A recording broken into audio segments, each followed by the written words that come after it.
Hello, guys, and welcome back to another episode of Game of Two Halves podcast. I'm in the States, Fed's in London, Jamie's in London, but that is what Zoom brings to the table. So yeah, we are going to be going through, as all of you should know by now, the Euros have been going on, so we're going to go through our most underrated players. Jamie, I've been watching the horse riding because so yeah, we're going through our underrated players. We've got 5 of them, and yeah, so I'll probably leave Jamie till last because some of his are very extraordinary, but in a good way. So I'll start with you, Fed. What do you think your most 5 underrated players are from the Euros? Right, so I've gone for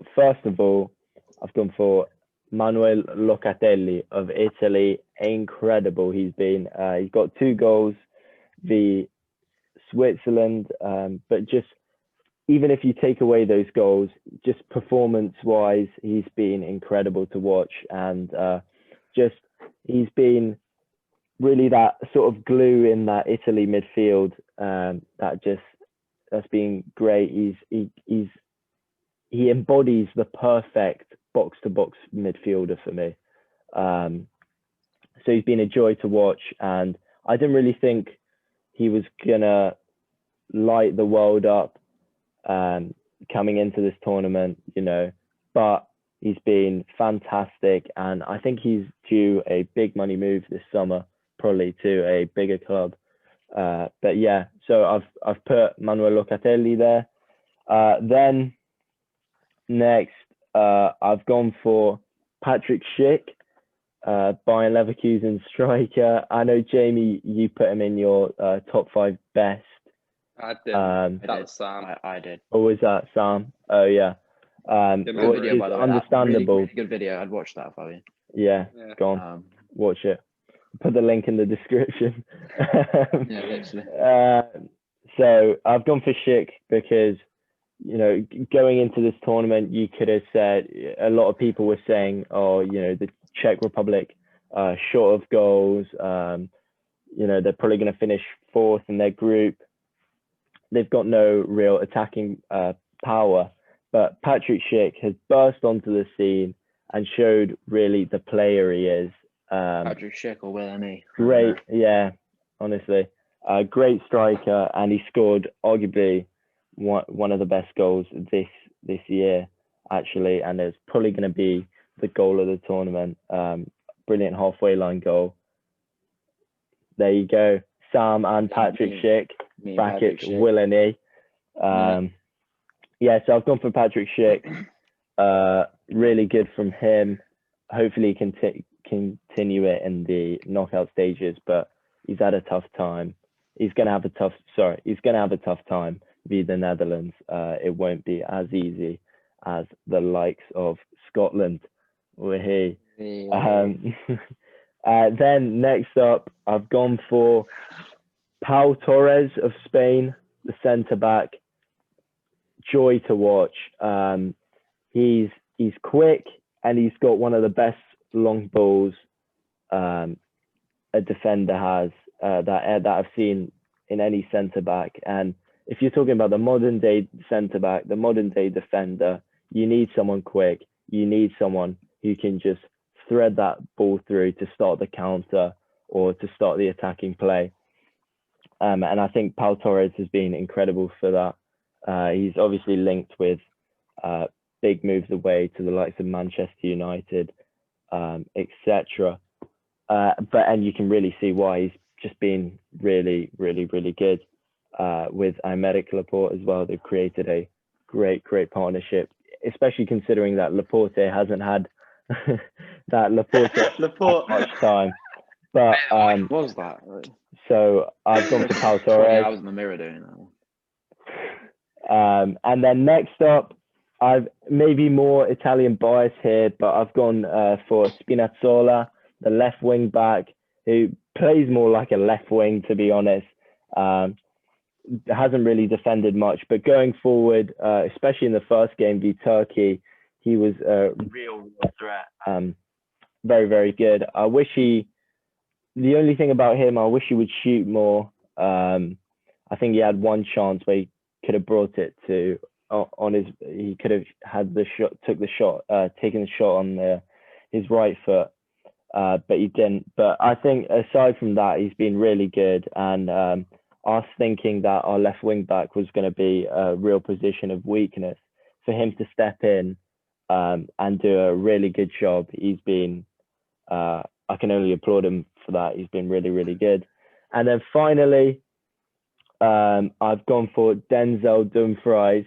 If you have him in your fantasy team, you're loving life because he's racking up assists and clean sheets. But I think Dumfries has just been very, very good, very solid, and I think he should probably be due a move this summer with the way his performances are going. But just really incredible to watch. So that's me, Don. I'll have a crack. I hopefully make this like the quarter of the time that Fed just used. But no, I'm joking. Fed, that was inspirational. Right, so quickly going into it, I'm going to go Forsberg to start off with. Again, as Fed would like to say, if you have a fantasy team, honestly, you might as well book your wedding now because you have enough points. It's amazing. And yeah, no, Forsberg is really good. Yeah. He definitely kind of carried Sweden in that game against Poland. And yeah, he was very good all round. I'm going to go for Paul Pogba on my next one. This isn't really, it's kind of an underrated, but it's also an underappreciated. I think he's really turned up this summer. His playmaking has been superb. I think when Pogba's like passing is at its best, it's one of the best in the world, or the best in the world. Incredible to watch. It is just genuine. It makes me emotional every time I look at it. And that I mean, he would have scored potentially goal of the season, goal of the tournament, by the fact that Rui Patricio decided to turn into like prime Spider-Man to keep that out, which is unbelievable. Next one, I'm going for Gosens, kind of just single-handedly for the game he played against Portugal. One of the best wing-back performances I've seen in a while. Just reminding me of Saka in his days at Arsenal last season, really. But yeah, no, he was really solid, good header. He got that goal that was offside, and he was just providing the whole game, really. Next one, I'm going for Doku for Belgium. Played in the cam role, like the left cam role against Finland in the Belgium's last group game. I thought he was really, really good. He looked like a threat all night. He linked up with players that you'd say were definitely better than him really well, like Lukaku and De Bruyne. He could have scored. Keeper made a couple good saves against him, but no, yeah, he looked like a really promising talent. My last one, I was stuck between Locatelli, Saka, and Pickford, but Fed went with Locatelli, and I'm not going to go with Saka and Pickford, and I've actually gone with Danny Ward of Leicester and Wales. I actually think he's been really, really good. I think he's pulled up with some really important saves for Wales. He kind of kept them in it at the end of that Switzerland game. I remember in the first game, and he's made otherwise some really important saves too. So yeah, I don't think many people would go for that, but yeah, really good performance from him this summer. Jamie, I'll set my timer. Go on, mate. Right, so as Sam went with Forsberg again, kind of like similar, like reason why he hasn't really been getting the minutes. Leipzig and often been second best to Danny Olmo in that number 10 role for Leipzig under Nagelsmann. But actually, I think this tournament so far has been magnificent. He's been really complete and a big key to their success so far. And as I mentioned in my last video, or not in my in our last video, that Sweden are my dark horses. So I do believe that it will go far. I then, as Fed went with Dumfries, I do agree with that. But the reason why I'm putting him in is I didn't obviously know much about him before, the Euros. Although he did play in a friendly for Holland against Scotland, and he looked really shaky, looked really bad at the back, looked very terrible at times going forward. Often looked like he couldn't, finish, his chances, couldn't make the final ball correct. However, the minute he's come in, that Holland team, and I do believe the back five brings out his strengths. I believe that, his pace and his physicality, and actually his end product is great. As Ted mentioned, like his assist and goal tally has been superb. So he's in my team. I've also gone with Kai Havertz. Obviously, on the back end of an absolutely incredible first year at Chelsea, obviously ending in the most amazing way with scoring the last goal to win us the Champions League, and for that he's already a club hero. But he almost, playing for Germany, he kind of plays as a number 10 because Germany don't really have any strikers, so he kind of plays as like a right number 10. But I'll tell you what, I mean, he's been scoring. And also, by the way, every time Germany score, he's somehow already in the goal. Have you seen that? Every time they score, like he falls in the goal somehow. No, and also like, Jamie, I don't.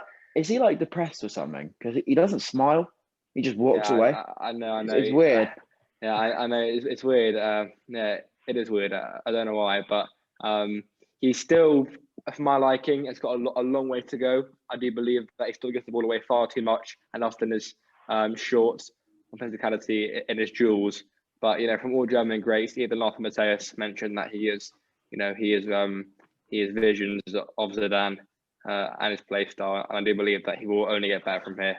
So I'll put him in. Then I've put this guy in, and the thing is, even though he's been at Barcelona and he should be considered as a great player, I mean, on a personal level, he's had a terrible year this year at Wolves.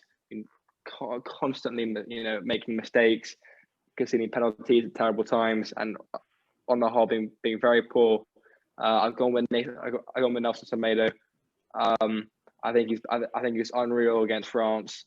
I thought, especially after the news being quite late in the campaign, finding out that Cancelo was going to be out with COVID. I think I'd say what I thought he dealt with Mbappe and Griezmann very, very well. And even when Lucas Hernandez was playing in the first half, he had to come off because he couldn't deal with getting past Semedo. I think he was superb, and actually, I think he had a great tournament, and I do expect more from him. Then, as my last two, I've got one short one. I've gone with Palhinha, who only played really one game against France. The guy from Sporting Lisbon. However, that one game was something special. He bossed. He bossed the midfield actually, and there's a few. I thought his passing was superb, and actually his tackling was superb as well. He looked, like an all-round great midfielder. They were against Pogba and Kante, which is obviously not a simple job to complete. And I thought he did very well, and actually I think he's a good player. And finally, I've gone with somebody from the Welsh team because I feel like Wales, as I mentioned, need to get some recognition. They are obviously having a great campaign so far, and I expect them to go far in this tournament. I mean, possibly quarterfinals, semi-finals, that kind of bracket. So I'm thinking, I can't really go Bale, Ramsey, Dan James. They've been great and all, but I think proper standout. So I've gone with the right back, Connor Roberts. He didn't play in the first game, but he against Turkey, obviously, getting a late winner at the end. And even though he lost against Italy, I thought he was superb against Italy. I really did, both attacking it and defensively. Really, really well-rounded player. And yeah, any more to add from anyone? Any more to add? I don't think so. I think in the future, fine, in the knockout stages, we'll potentially see some more names coming out. But no, yeah.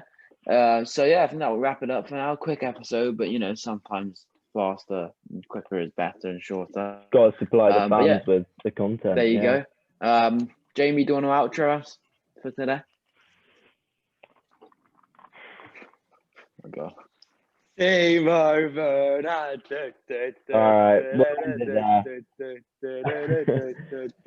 thanks for coming, guys. Subscribe, like and subscribe, do all that good stuff. Alright, see you, lads.